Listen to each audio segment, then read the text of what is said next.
Allez, c'est au beau milieu des vignes des Terrasses du Larzac que je suis là pour vous parler d'un volet de l'histoire languedocienne viticole très important. Revenons au début du XXe siècle. Les vignerons se remettent à peine d'une série de déboires importants.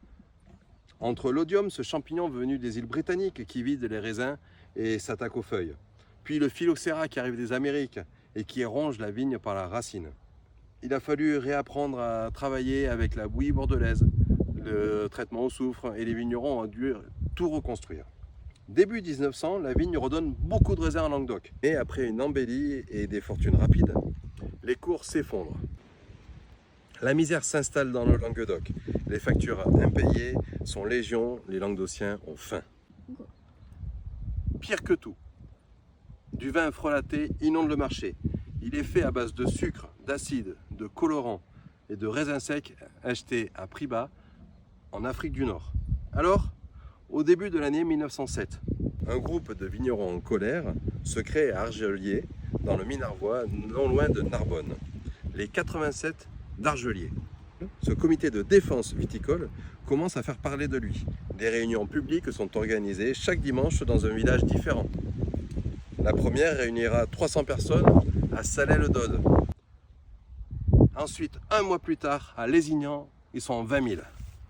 Marcelin Albert, le leader du mouvement, avait tenté d'alerter Clémenceau avec un télégramme envoyé le 18 février. Mais ce télégramme était resté sans réponse.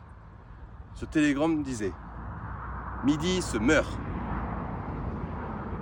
Au nom de tous les ouvriers, commerçants, vignerons, maris sans espoir, enfants sans pain, mère prête au déshonneur, pitié. Lui, le vigneron, cafetier, acteur de théâtre, tente depuis devant 80 000 personnes à Narbonne début mai de garder ce mouvement en dehors de la politique. Alors que Ernest Féroul, le maire de Narbonne, lui voit un moyen de se faire entendre politiquement par le gouvernement et de prendre une stature politique personnelle à la hauteur de ses propres ambitions. Début juin, c'est devant 600 à 800 000 personnes à Montpellier que le mouvement prend une autre dimension. Féroul appelle à la démission des maires et à la grève des impôts. Dans la foulée, 442 municipalités suivent sa demande, entraînant une réponse ferme du gouvernement. L'arrestation de Féroul et des 87 d'Argelier est demandée. Le 18 juin, Clémenceau envoie 27 bataillons venant de toute la France pour juguler le mouvement. Le 19, suite à l'arrestation de Féroul et de certains membres des 87, la foule devient incontrôlable. Les manifestants attaquent la sous-préfecture de Narbonne, des cuirassés tirent sur la foule, faisant un mort et plusieurs blessés. Le lendemain, nouvelle manifestation, la tension monte d'un cran. Ce sont 5 morts et des dizaines de blessés qui tombent sur le pavé narbonnais. Marcelin Albert monte alors en secret à Paris et se rend place Beauvau, où il se présente aux gardes et demande une entrevue avec le Premier ministre. Et une grande discussion a lieu entre Clémenceau et lui, qui tourne à l'avantage de Clémenceau. Il lui demande de l'aider à régler la situation dans le sud et lui donne même de l'argent pour pouvoir prendre le train et rentrer chez lui. Après son départ, Clémenceau utilisera cette conversation pour discréditer Albert dans la presse.